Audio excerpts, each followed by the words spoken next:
niin tämä päivähän on sellainen, että tämä on aika monta vuotta vietetty jo, että se on aina tässä niin juhannusta edeltävänä viikonloppuna. Yleensä ollut sunnuntai, nyt on lauantai. Ja ihan valtakunnallinen päivä sitten. Tässä on takana, näette sitä tästä oppaasta, niin siellä on Suomen luonnonsuojeluliitto ja Metsähallitus ja Luomus, Kasvimuseo ja Vanamo, Syke, eri niin. Me lysketään mennä pihaan vieressä.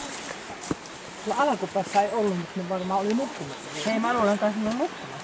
Niin. Siinä on joku tehnyt pikkusen sivupuron. On, niin. Varmaan kuulee heittää tekemään. Näin, nyt jos mulla on taska mukana. Eli pitää pitää kunnostaa. Tässä on kyllä porukkaksi. Joo. Tuolta tullut. Se on joku musta murja, niin aina kun tuli vaaleilla. Eli tässä on kyllä porukkaksi. Ja sitten johonkin suo-ojaan, kun se meni, niin kun se haisi. Se aju ei lähtenyt pesusta pois. Joo.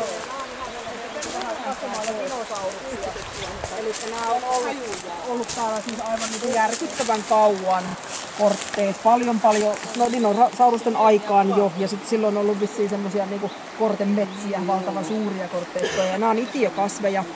Ja joku semmonen niin kuin tuulahdus menneisyydestä. Ja tässä on nyt vierekkäin kahta. Tässä on metsäkorte. Eli se on vähän niin kuin kuusimainen, tommonen kevyt. Ja sitten metsäkortteen tuntee helposti siitä, että nämä sen haarat haarautuu. Eli katsotte, että kun se lähtee tuosta näitä sivuhaaroja, niin sitten jokainen sivuhaara haarautuu vielä tollain niin kuin useaksi. Eli se tekee siitä tämmöisen vähän puumaisen näköisen. Ja sitten tässä vieressäni on peltokorte. Tarkistetaan vielä. Peltokorte on sit semmonen, että haarat ei haaro. Ja tää peltokorte on semmonen kasvi, että tätä käytetään sitten niin kuin vähän ikään kuin rohto-ominaisuuksien vuoksi. Tästä tehdään keitettä. Tämä on ihan meidän kauppayrttiluettelossa, kun on ollut meidän kauppayrtit. Tätä keitetään 10 minuuttia, että saadaan se pii, minkä takia tätä käytetään liukenemaan siihen veteen. Tämä on käytetty niin kuin virtsatievaivojen hoidossa, virtsatietulehuksissa. Ja sitten sen piin takia ne just kaikkia tällaisia niin kuin nivelet, kynnet, hiusten vahvistamiseen ja muihin. Ja sitten meillä on monia muitakin kortteita vielä, mutta sitten on saman näköinen kuin peltokorte, sellainen kuin suokorte, joka on myrkyllinen. Ja sen takia, jos peltokortetta haluaa käyttää, niin se pitää tuntea tosi tarkasti, että ei sotke vaan suokortteeseen. Ja siinä on sellainen muistisääntö, mä voisin tässä pikaisesti teille näyttää, että peltokortteessa haaran alin nivelväli on varrentuppea pidempi, joka ei sano varmaan mitään tällä äkkiä, mutta kun te katsotte se haaran, jokainen haara koostuu tämmöisestä nivelistä. Voitte vaikka ottaa käteenkin, jos haluat tutkia, niin se voi nyppiä tällä lailla palaseksi. Sitten sinne jää viimein lopulta se alin nivelväli, haaran alin nivelväli. Ja sitten myöskin tämä varsi koostuu tupeista. Eli tämä varre voi nyppiä myös. Tähän jää aina tämmöinen kruunu. Ja nyt jos mä nyppään, nyt se ei ihan lähtenyt. Olisi parempi. Mutta jos mä sitten nyppään sillä lailla, että mä nyppään niinku sen varren tupen pois ja sitten mä nypin noi haarat pois. Nyt mulla on jäljellä enää tuppi ja haaran alinivel väli. Ja nyt tämä on pidempi kuin tuo varren tuppi, kun se käännetään tuohon varren tupen päälle. Suokortteessa se on lyhyempi. Ja sitten on vielä lehtokorte, missä on yhtä pitkä ja mikä on vähän niin kuin krepattu peltokorte. Mutta tämä on nyt semmoista nippelitietoa, että jos te haluatte tätä peltokortetta joskus hyödyntää, niin tarkastakaa vielä ja katsokaa ja muuta. Mutta tavallaan nyt näette sen, että mitä se tarkoittaa. Joo, tämä on niinku pidempi, tällä tämä on pidempi tämä nivel. Haaran nivel on mitä pidempi. Pitempi sitä vartta. Haaran alin nivelväli on varren tuppea pidempi. Aha. Tulee tieto ähti. Joo, antakaa mennä vaan ihan läpi pään sujuvasti tämmöisen yksityiskohtiin, jos ei nyt erityisesti kiinnosta. Ja sitten ne jää ehkä vähän päähän, että jos joskus kiinnostutte ja haluatte niinku tutkia enemmän, niin siellä on joku semmoinen pieni muistikohta, että tästä mä olen kuullut joskus. Joo, mitä se tarkoittaa. Saattaa muhia aivan se voimaan suorittamaan. Täällä on näitä tällaisia pieniä, niin se pelottaa sitä rentotetaan. Ei varmaan. kyllä puolittu. Sitten tullaan tämmöiseen niin metsämäiseen enemmän kangasmetsään, mustikka ja puolikkoa alkaa olla. Sitten tässä on sellainen puu, mitä aika harva tuntee. Sitä on joka paikassa ja sitten silloin, jos sen sattuu näkemään marjovana tai oikein kukkivana, niin sitten moni ihmettelee, että mikä tuo on. Koskaan nähnytkään. Tunnetteko? Millä kirjaimella alla? Peellä. Paatsama. Joo. Tässä on paatsama. Vanhalta nimetään korpipaatsama. Eli vähän niin kuin tuomimainen, tämmöinen puska, kosteilla paikoilla usein kasvaa. Ihan erilainen tää. Semmoinen vihertävä kukka ja sitten siinä on Kiiltävä ala. mustat ja punaiset tälle marjat jossakin vaiheessa. Silloin siihen kiinnittää huomiota. Lehti on vähän niin aika kiiltävä ja sitten alhaalta katsotte, niin ne lehtisuonet näkyy tosi voimakkaasti, vähän niin kuin kalanruotona. Ja sitten tää on ihan ehyttää lehenlaita verrattuna tuomeen. Ja sitten tässä vielä, mikä on paatsamalla usein, niin tässä on tämmöisiä niin kuin miinusmerkkejä tuossa noissa vertoissa on tämmöisiä pieniä valkoisia kiiloja. Tätä on käytetty, tää on ollut ihan lääkeluettelossa kasvina, niin tätä on käytetty paatsaman kuorta siis voimakkaana ulostuslääkkeinä. Et se on myrkyllinen, lievästi myrkyllinen ja sitten jos sitä nyt syö, niin raju lähtö tulee vessaan. Ensin vessa ja sitten. Takajalta suorat ja vahoja sitten Tässä on paljon näkee, just oli niin isokoskeloita ja mitähän tässä oli tahtaisi. Ja sitten joku, mä en tiedä, olisiko se ollut mettävutlo vai mitä, tässä pieni poikainen juoksenteli hirveästi ja karkuun kappasia. Mä kävin tässä muutama päivä sitten, kävin vähän niin kuin vilkaisemassa mitä kukkii nyt. Joo. Kävelin tällä sitten. Se on niin kuin lintupaikka näkyy kyllä. Koskikarahoja voisi olla kanssa. Joo, niin varmaan luulisin. Joo, niin mä käsitin, että on. Joo. Oli pongana täällä, mutta se on tosi pehmeä. Se on niin koko ajan. Kiittää. Malloskoskella on ainakin ne. Joo, Malloskoskella joskus käyty katsomassakin. Siellä se ainakin. Siinä on näitä paatsamoita, on siellä sun täällä, että niitä kyllä sitten löytyy, kun niitä katselee. Sitten tänne on nyt tehty näitä tällaisia pöytäryhmiä, täällä on muutama. Et sielläkin kun tultiin se eka silta, niin on yksi. Niin tavallaan jos ajattelee retkipaikkanakin tää, niin tää on kyllä hirmu kiva. Ja hirveän vähän käytetty. Joo, niin varmasti on, kyllä. Jotenkin jengi ei tajua, että täällä voi kävellä, vaikka on kalattajia. Vasta. Mitkä ihan tuossa vastaanalla. Siinä on ihan siis järviruokoa. Kaislastahan usein ihmiset puhuu niin kuin Kaisuasta ruokona, mutta Kaislassa on semmoinen hyvin pieni semmoinen jännä se kukinto, että ruoassa on sitten tommoinen heinäläinen iso tähti. Joo, röyhy myöntellä. Ihan kouluksella mennyt oikein. Joo, röyhy kyllä. Täällä asti ei ole että kyllä on niitä vähän lähempänä vielä.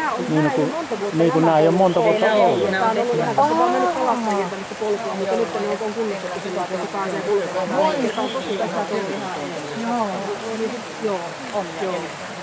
Kyllä tämä, jos ajattelee nyt kokonaan, niin täällä on nyt lintuja ja täällä on kääpiä ja kasveja ja sieniä.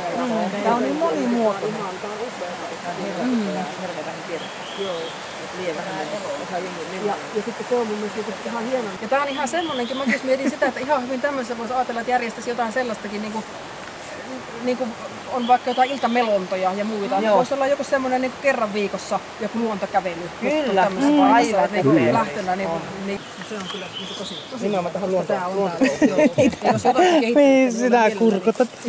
Mukana kyllä, että kyllä tää jotenkin niin ihastutti. No tunnetteko tän? Onko koiraa? On. Lehtokasvi. Täällä on tietysti mahdollista täällä, että se voi olla jostakin niin koristepensaanakin käytettyä koiraanheittä pihoissa, että jotain kartanonperuja, mutta tää on ihan semmoinen paikka, että hyvin todennäköisesti ja mahdollista on, että tää on täällä ihan, niin kuin, ihan lehtokasvina. Meillä on niitä pihakasveja, on lumipalloheittä ja muita, mitkä kukkii voimakkaasti semmoisena niin jalostettuja muotoja. Tää on varmaan ihan se luonnonlaji koiraheisi. Vähän herukkamainen. Tää on myrkyllinen. No minusta kun se oli niinku viinimarja. Joo. Ja just taas jos niinku herukanlehtiä luonnostakin voi kerätä taas, jos puhutaan niinku näistä kauppayhteistä, niin sit pitää olla tarkkana, että sitten ei mene koiraheiden kanssa sekaisin. Ja musta semmonen taas epätieteellinen muistisääntö, niin kun ajattelee tän tällainen koiran naamaksi, ja sitten piirtää tonne niinku silmät, nenän, niin tää on ihan tämmönen luppakorvainen. Niin. Se on vielä enemmän kuin herukanlehti. Joo. Hyvä. Ja sitten tää on kiiltävä, tämmönen niinku nahkeelehti. Joo. Se on hyvä mun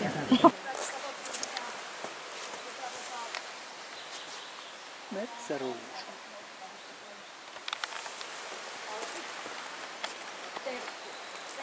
Mutta ennenhän nämä vanhemmat hommat ja opat siellä. Kyllä. Se on ollut meillä varmaan se yrttikäyttö, että se on ollut joskus ihan niin kuin sukupolvelta toiselle siirtyvää ja sitten tulee todella. Joo, just niin. Hieman karvassekin se silloin se katkesi. Ja sitten kun ruvettiin niin kuin sodan jälkeen, kun elintaso nousi, niin me alettiin kokemaan sellaiset pula-ajan ruuat, mikä on vähän niin kuin häpeenkäyttöä. Ja nyt on taas enemmän nousemassa. Kyllä, niin se oli kuulostaa semmoisen Huomaat, että ei se ekstra mitään pula-ajaa ruokaa, vaan se ihan oikeasti terveys. Täällä voi koseilla sitten näkyy. Se on jännä, mutta järvien rannoillakin se näkee. Se olisi oikein näkyvästi laskea. Täälläkin on ihan lahvinen, kun täällä menee niin kuin meillä menee. Tämä kosken ja sitten Aina kyllä itse asiassa, jos on siinä tällä puolella, niin aina löytyy takaisin tonne. Tuossa on sitä, mä taas tein sen, että mä kurvasin ohi, kun joku näytti tuolla aikaisemmin sitä suo-orvokkia mulle, mutta jos se vielä nyt tukkivana tulisi vastaan. Mutta tässä maassa on suo-orvokki kasvustoa, tämmönen munuaismainen lehti. Tekee usein just tämmöistä aika tiukkaa mattoa. Se on nyt jo kukkinut, tuolla on siemenkotia, orvokisiemenkota. Kaunis sininen kukka, kosteilla paikoilla usein kasvaa. Ja sitten orvokkien kukat on kaikki, meidän luonnonorvokkien kukat, ne on syötäviä. Periaatteessa niitä voi käyttää koristeeksi. Orvokki kuin orvokki luonnosta, niin kukkia voi käyttää koristeeksi. Eikä nuo viljelyt orvokitkaan myrkyllisiä ole, mutta niistä ei tiedetä, miten niitä on niin lannoitettu ja käsitelty torjunta-aineille ja muuta. Niitä ei kannata sillä lailla käyttää. Siellä on vehkaa sitten. Hiekkaranta. Iina, täällä on vehkä täällä oikealla puolella. Joo.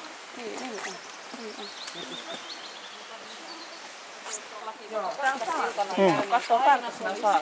Juu. Onko nämä kaikki sitten tehtyjä?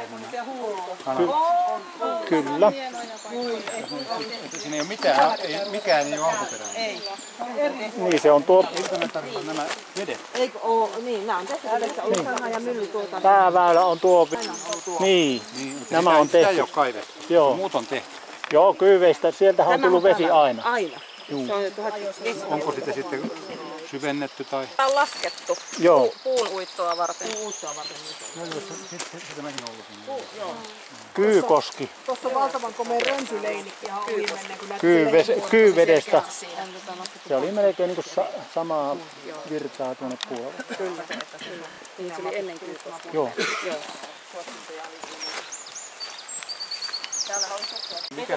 Mikäs tämä siinä on?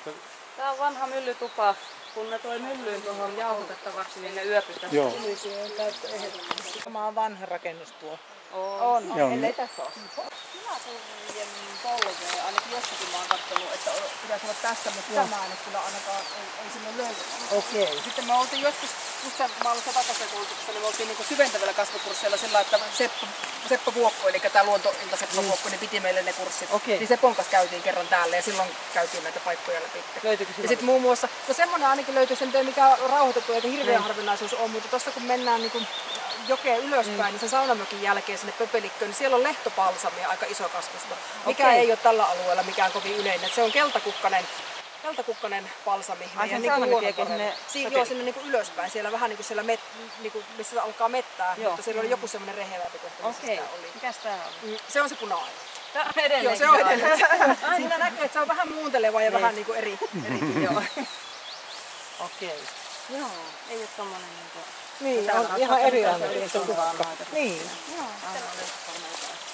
Sitten nämä kutsuu tässä näin. Heinä.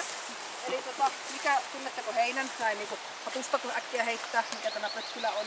Timotei. Joo, siitä tulee ensin mieleen Timotei, mutta silläpä kysyinkin, että se ei ollutkaan. Ei, Eli tää on on. niin tavallaan tämä meidän luonnonlaji, eli nurmipuntarpää. Eli tämä on pehmeämpi kuin Timotei. Ja sitten jos te veätte tämmöistä täyskukkastakin röyhyä alaspäin, niin tämä on ihan pehmeä sormissa. Tuollahan voi soittaa tuolla Se on lehdellä. vähän niinku semmoinen karkea, enemmän semmoinen niinku täpäkkä, tapikka. Tämä on hyvin pehmeä ja semmoinen taipisa notkea. Mikä tää ainakin nurmipuntarpää? ennen soitettiin. Niin, oli lehdillä. Nurmipuntarpää. Joo, hyvin samannäköinen. Puntarpää. Mistä se kuuluu se nimi nurmipuntarpää? Osaat vielä.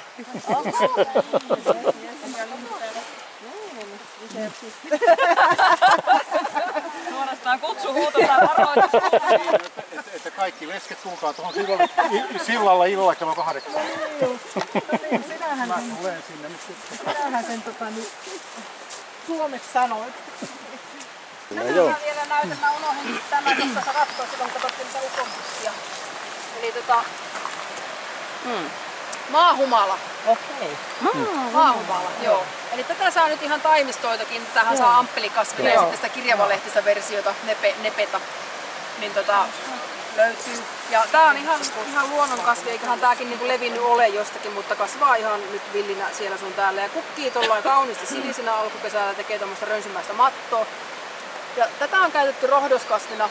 Tässä huulikukkassa kasvissa monessa on tällaisia niin kuin antibakteerisia ominaisuuksia, mitkä esimerkiksi vähän jotain bakteerien kasvua hillitsee ja tulehduksia voi vähän lievittää ja muuta. Niitä on käytetty yskänlääkkeissä ja muissa. Ja sitten jos haluatte maistaa sitä lehtiä, niin tämä on semmoinen aika aromikas mausteinen. Tätä voi käyttää ihan siis mausteena, laittaa salaattiin ja ruokaa. Lehdet lähinnä, ja yleensä ne lehdet on aina ennen kukintaa niin kuin aromikkaampia.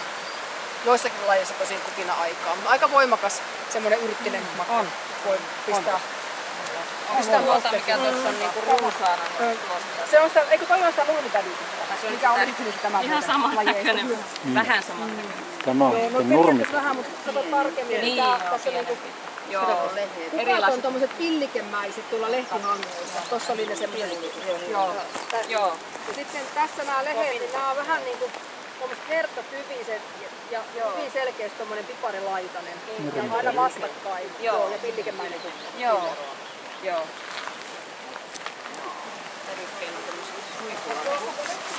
Mulla on vähän tapana ryökyttää joskus, niin ottakaa silloin sellaista sen, mitä tää on sopiva anna se karinnotainen niin haariin. Tarttuu tähän, kaikki koko aina jää, mulla on vielä ohjaa ja sit saa aina joskus kertaa nyt.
Katsotaan miten hienosti tutkii isona alueena valkopeisi tässä. Ja helposti kävelee ohitte.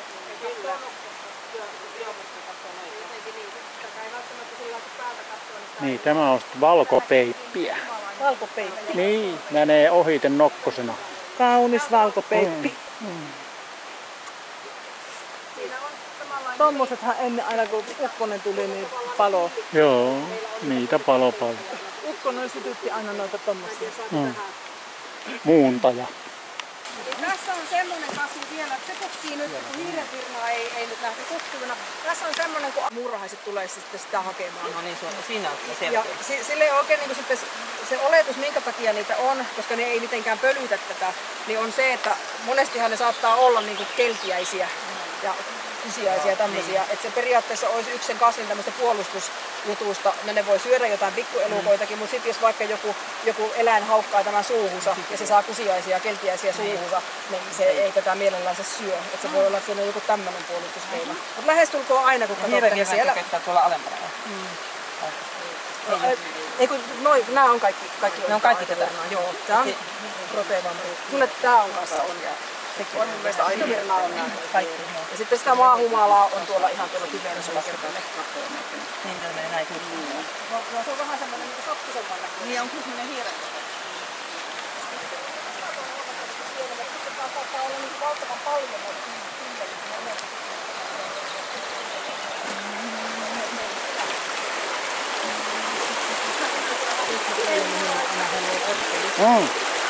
Niin, nyt kun tuonne tiakin. Purjepolvi, minkä mä oon ainakin oppinut lapsena juhannuskukkana, se juhannus tulee. Tää on varmaan hyvin laaja-alaista, puhutaan juhannuskukasta. Tää ei ehkä ole ihan aito metsäkurjenpolvi, mulla on kurjenpolvilajeja ja lajikkeita pihassa ja ne risteytyy aika vallattomasti keskenään. Tää nyt on joku, mikä muistuttaa hyvin paljon metsäkurjenpolvea. Eli tavallaan niin kuin muistatte mieleen nyt, kun ei kukkivana sitä nähty, että se on tämmönen. Ja tässähän nämä kukat on, ne voi vaihella hyvinkin tumman, melkein violeteista ihan valkoisiin. Ja sitä ei olekaan oikein selvitetty, että mistä se johtuu se kukan väri. Et sillä ei ole, joskus on yhteyttä sillä maan happamuudella esimerkiksi, mutta näissä ilmeisesti ei ole semmoista havaittu. Et pohjoisempaan päin mennessä se usein vaalenee ja valkoista on eniten Lapissa, siis niin kuin pohjoisessa. Että en tiedä mistä se johtuu. Mutta se on niin se tavallaan juhannuskukka. Joo, tämä kukkii yleensä suurimmassa osassa maata juhannuksen tienellä, niin sillä se varmaan se juhannuskukka on tullut. Kyllä. Metsäkurjenpolvi periaatteessa on. Mutta nyt tämä oli tässä, kimppu on vähän nurkahtanut, mutta kyllä me tähän jo 7 lajia varmastikin saatiin. 1, 2, 3, 4, 5, 6 ja 7 ja tässä on jo 8, että helposti se kimppu siitä tulee, vaikka kaikkia noita ei nyt kukassa. Kiitos tosi paljon mielenkiintoista. Kiitos itsellesi. Anne, kiitos sulle. Joo, tosi hyvä. Kiitos paljon. Mielenkiintoista esitys. Hyvä. Käykää sit tosissaan, niin kuin puhetta oli, niin kyllä tämä on niin hieno alue. Kyllä kannattaa. Tekin nyt olette lähellä tässä tuoda kaikki vieraat ja muutkin, mutta kyllä sitä jotenkin itsekin aina. Jonkun historiallisen kierroksen. Se olisi kanssa. Se olisi kyllä tosi hyvä.